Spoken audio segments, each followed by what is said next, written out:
that in singing, the vowel sounds are prolonged and the intervals are short, whereas in speech, the words are uttered in what may be called staccato tones, the vowels not being specifically prolonged and the intervals between the words being more distinct. The fact that in singing we have a larger range of tones does not properly distinguish it from ordinary speech. In speech, we have likewise a variation of tones, and even in ordinary conversation, there is a difference of from 3 to 6 semitones, as I have found in my investigations, and in some persons the range is as high as 1 octave. William Shepagrell, Popular Science Monthly. By pitch, as everyone knows, we mean the relative position of a vocal tone, as high, medium, low, or any variation between. In public speech, we apply it not only to a single utterance, as an exclamation or a monosyllable, oh or the, but to any group of syllables, words, and even sentences that may be spoken in a single tone.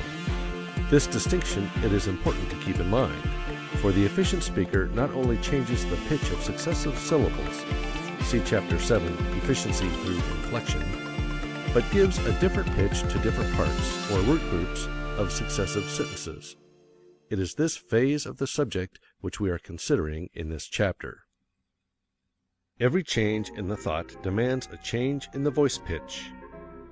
Whether the speaker follows the rule consciously, unconsciously, or subconsciously, this is the logical basis upon which all good voice variation is made, yet this law is violated more often than any other by public speakers.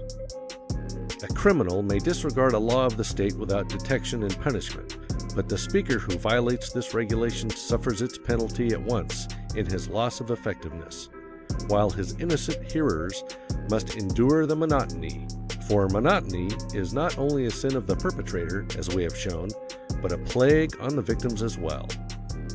Change of pitch is a stumbling block for almost all beginners, and for many experienced speakers also. This is especially true when the words of the speech have been memorized. If you wish to hear how pitch monotony sounds, strike the same note on the piano over and over again.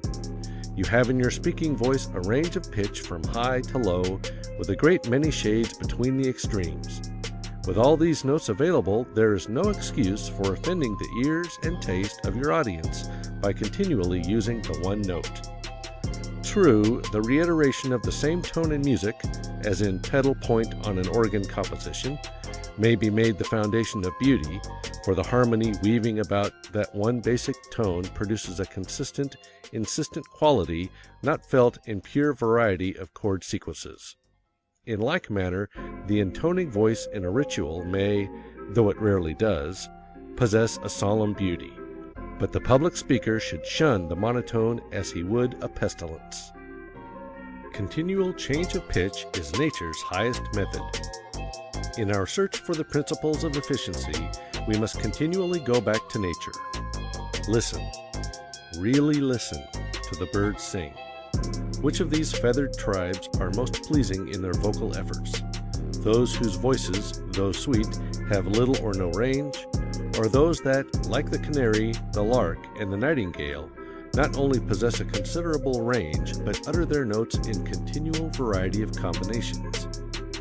Even a sweet-toned chirp, when reiterated without change, may grow maddening to the enforced listener.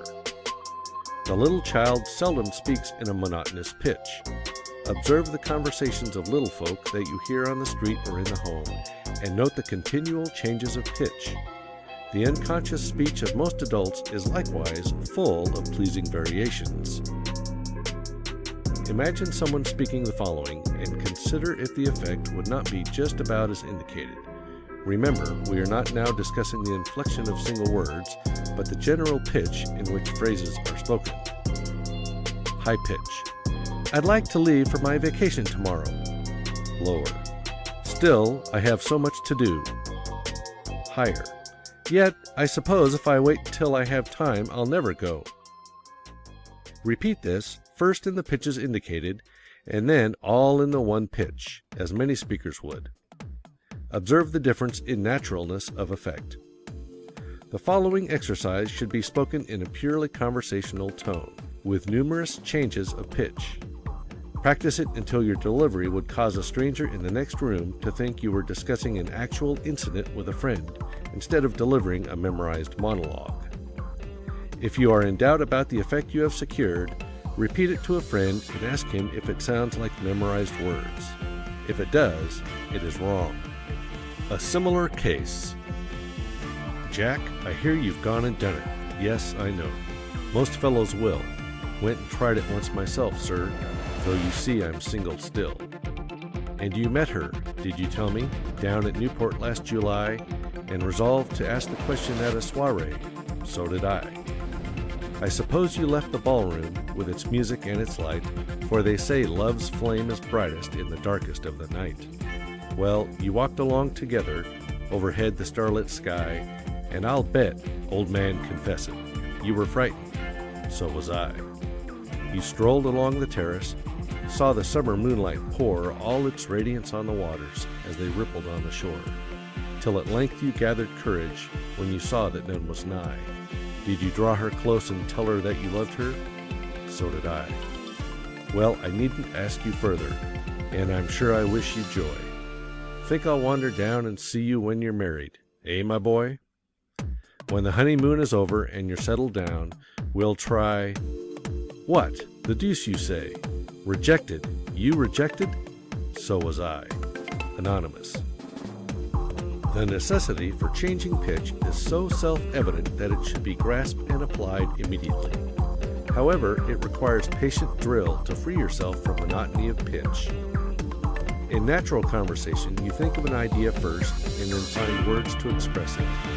In memorized speeches, you are liable to speak the words and then think what they mean, and many speakers seem to trouble very little even about that. Is it any wonder that reversing the process should reverse the result? Get back to nature in your methods of expression. Read the following selection in a nonchalant manner, never pausing to think what the words really mean.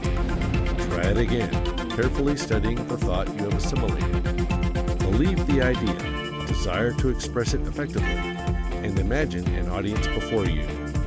Look them earnestly in the face and repeat this truth. If you follow directions, you will note that you have made many changes of pitch after several readings. It is not work that kills men, it is worry. Work is healthy. You can hardly put more upon a man than he can bear. Worry is rust upon the blade. It is not the revolution that destroys the machinery, but the friction. Henry Ward Beecher. Change of pitch produces emphasis. This is a highly important statement. Variety in pitch maintains the hearer's interest, but one of the surest ways to compel attention, to secure unusual emphasis, is to change the pitch of your voice suddenly and in a marked degree. A great contrast always arouses attention. White shows whiter against black. A cannon roars louder in the Sahara silence than in the Chicago hurly-burly.